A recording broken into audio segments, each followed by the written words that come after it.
I'm going to talk about seriousness tonight.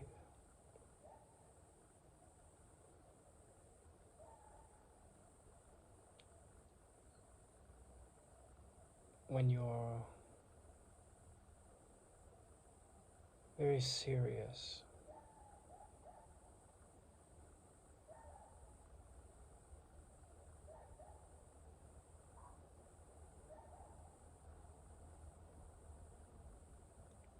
there's a presence of determination.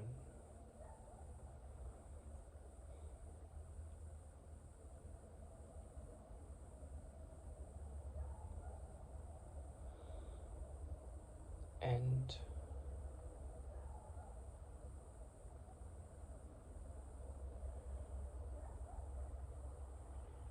trauma can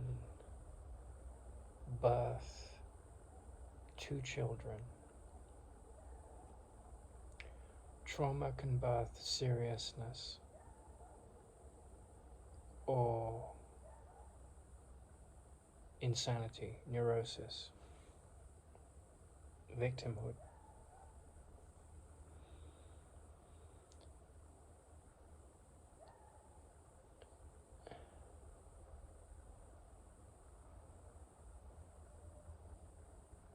And as a child, I had, from a very early age, a sense of the sacredness and beauty of nature. It didn't take long to come out of me. I was about 4 and my parents got me a book about otters, and I was grumpy because I wanted a computer robot.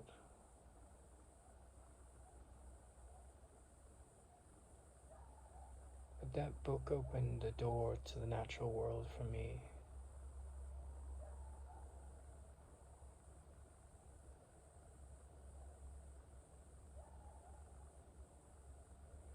And I remember I was in Hyde Park, the big park near Buckingham Palace, in central London anyway. I haven't lived in England for a long time, only briefly for short visits, relatively speaking. But we were walking, my parents and my uncle, my mother's sister's husband, and we were walking through this park, and I was a very keen naturalist. I might have been about 8 years old, and I wandered into the woodland. They were walking and talking, and I think I had my binoculars and my specimen box, and we went to Greece when I was a child, and I read Gerald Durrell's My Family and Other Animals. And in later years, I was friends with a man in Paris who was good friends with Gerald Durrell's brother, Lawrence Durrell. They were in Greece together during the war, at the end of the Second World War.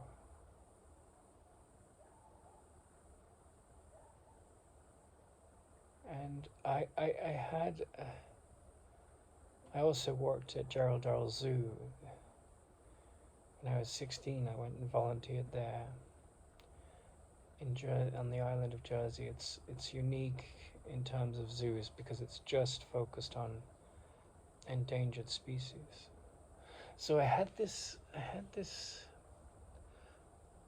pull to zoology and natural history and biology. And I also won the prize for religious education at my school. But anyway, back to the story. I came running up to my family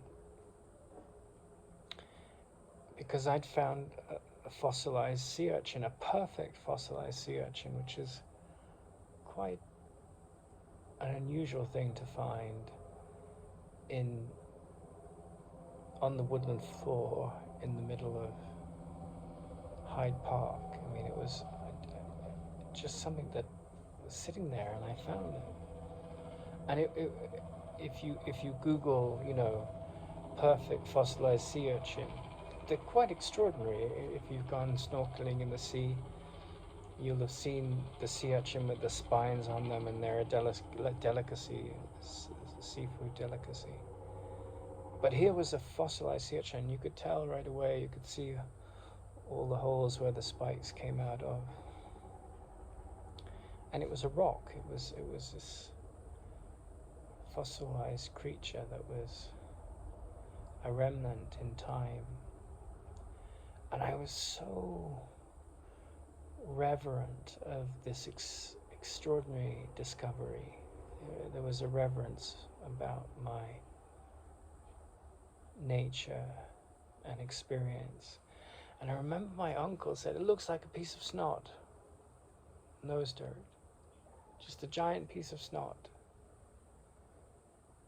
And it hit me like a force of nature when he said that, because it was like there was no sensitivity.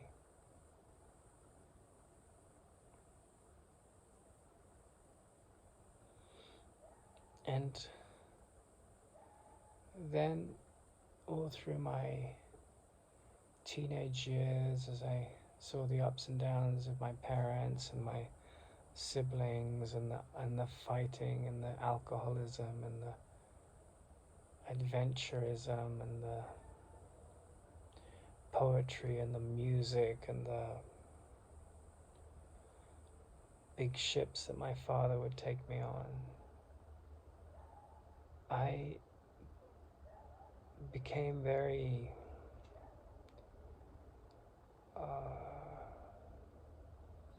well versed in evolutionary biology and fundamental physics, like cosmology and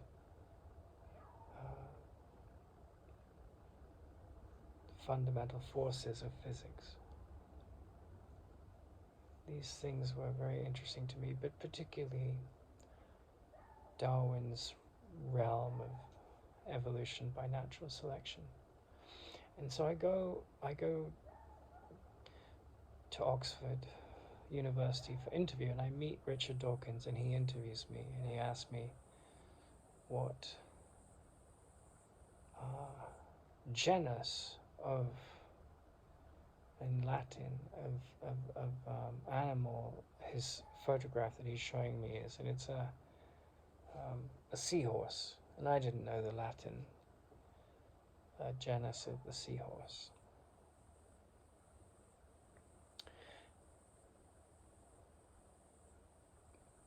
But I was serious. I wanted to know what was going on in the world. And I would say that's the heart of seriousness, is to ask that question. Not what do I want, not who am I, because they're important questions, but what's going on in the world, what's happening. And not to settle for theories, but to find out what's actually happening. I think that is the essence of seriousness. In the cacophony of voices that we hear, what is happening?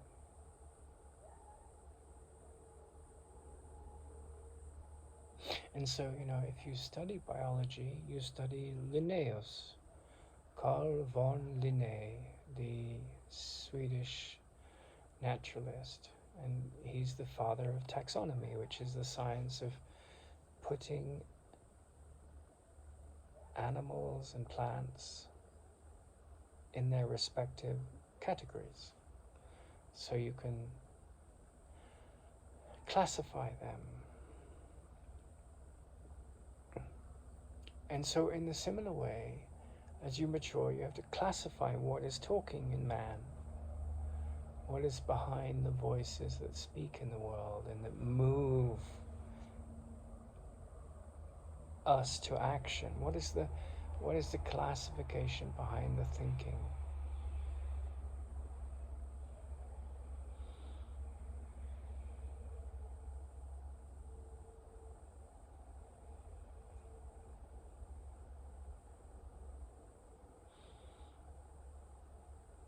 whether it's politics or educators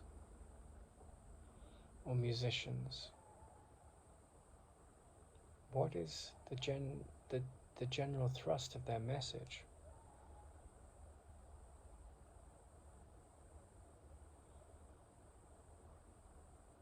And do we have the capacity to discern whether they're full of shit, full of nonsense, or not?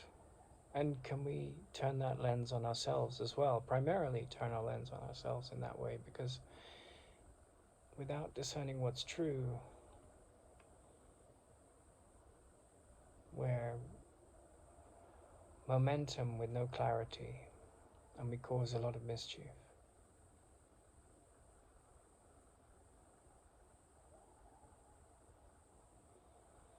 And so at the time I was very disappointed because I wasn't given this place to study with Dawkins. A pretty girl that went in before me was. I don't think she was necessarily any brighter than me, and I wasn't resentful of her. I'm not resentful of her. But he was a kind of a womanizer, and I've heard from people that know him well that he's kind of an arrogant man.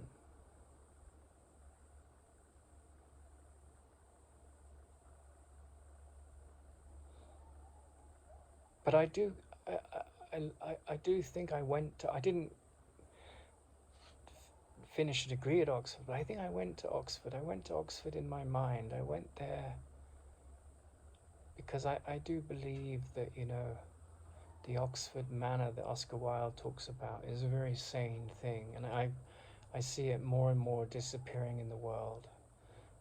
It means to discuss ideas and numerous conflicting ideas in a manner that is becoming of a gentleman, that is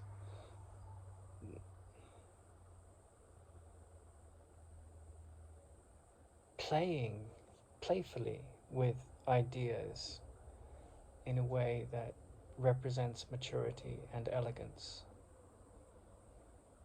gracefully moving through ideas in an erudite and enlightened manner. And in that sense, I think I have very much mastered that, because I've always been devoted to that.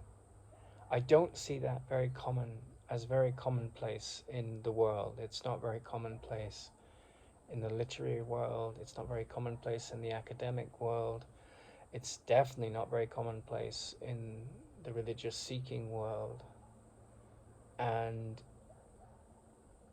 it's rare also in the scientific world. And basically what that means is there's a lot of closed-mindedness.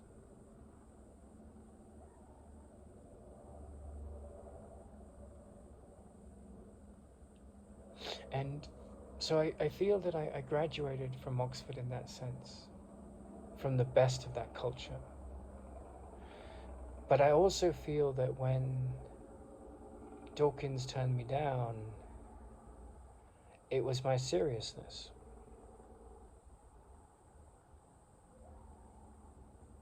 That broke through the bonds of his superficiality and his arrogance, the arrogance of his knowing. And I took a gap year.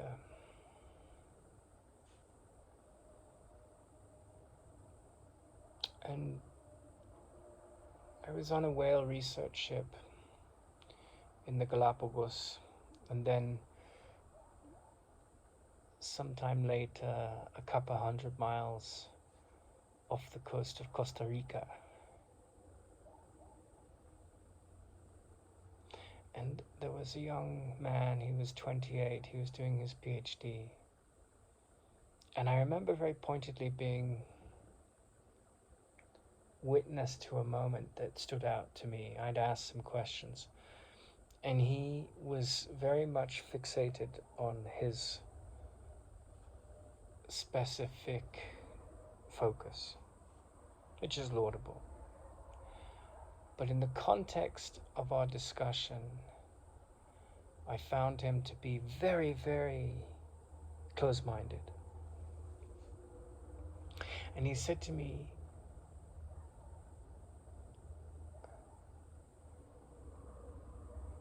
"You ask too many questions, Nathan."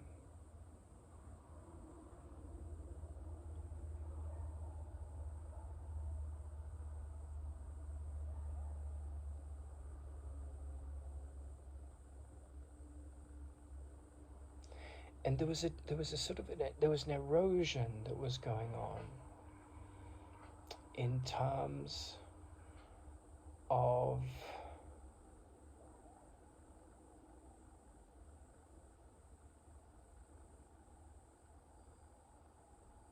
the solidity of the walls of the worldview that I'd been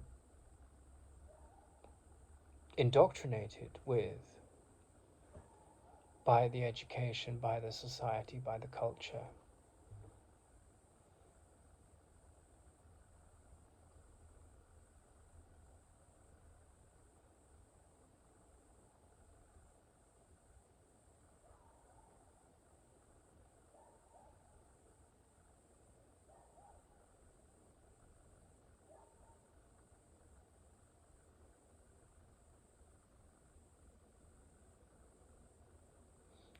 I'll come to the second video of this on seriousness in a moment.